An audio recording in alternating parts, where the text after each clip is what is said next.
Folks, let's look at problem 318, page 101, the Metalco company case. Now, here, what they want to do is they want to create a new alloy by combining 5 different alloys, alloy 1 through 5. And each alloy is different, so the cost per pound is different, and that information is given to you here.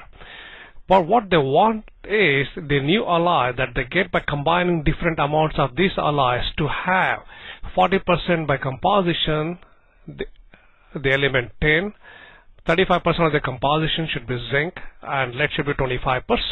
And each one of these alloys have these 3 elements in them, but in different concentrations as given in the problem here. Now it is to decide how much amount of alloys 1 through 5 that we need to mix together so that the cost is minimized and this composition is attained, and the total blend of the alloys should be equal to 100%. Okay. Now as before, this is the data that's given. What I have here is the data, and this is the decision variables is how many pounds of these alloys to be combined, and the total cost is the sum product of the amount of alloys that we combine with their respective unit cost. That's the objective function, total cost. And here what I have done is, since the total blend is nothing but what we combine here, one and same, that should account to 100%. So here I just give the reference to the solution when it gets written over here, and the same information is passed down here, and the sum of these alloys that we put in, that percentage should be equal to 100%. That's the constraint there. Okay. Now here is nothing but the new alloy.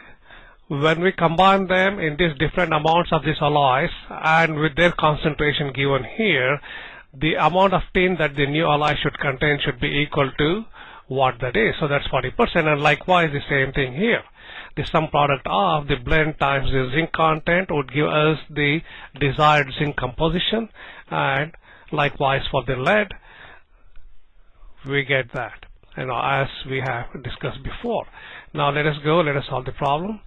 So data, solver. So minimize the total cost subject to the constraints.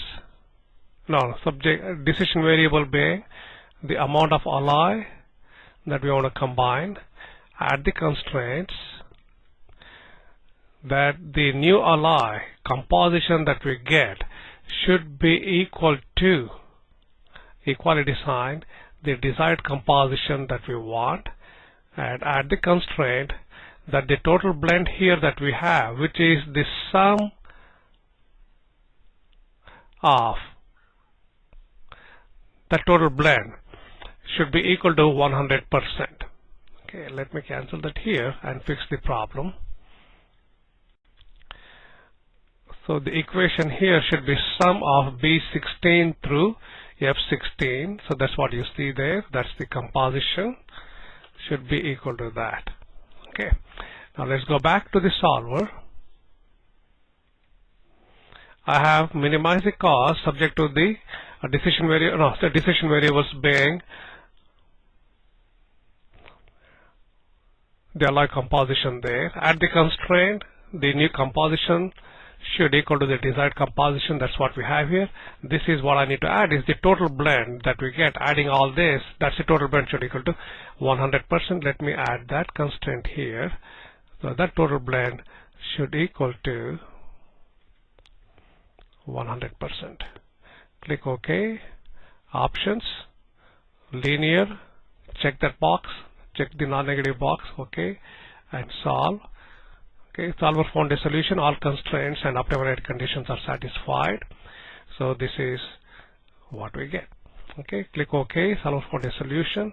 What it says is to use 0.04 pounds of alloy 1, 0.283 pounds of alloy 2, then 0.6739 pounds of alloy 3, and like that. Okay, or in terms of the composition one, because it was given in 100% basis, this is nothing but 4.3%. Actually, if you see that, then you see that 4.3%, 283, and likewise. So this, when you sum it up, it sums to 100%, and we get the new alloy. That means the desired specification. Only alloy 4 and 5 are not used. The first 3 alloys are used as so many pounds.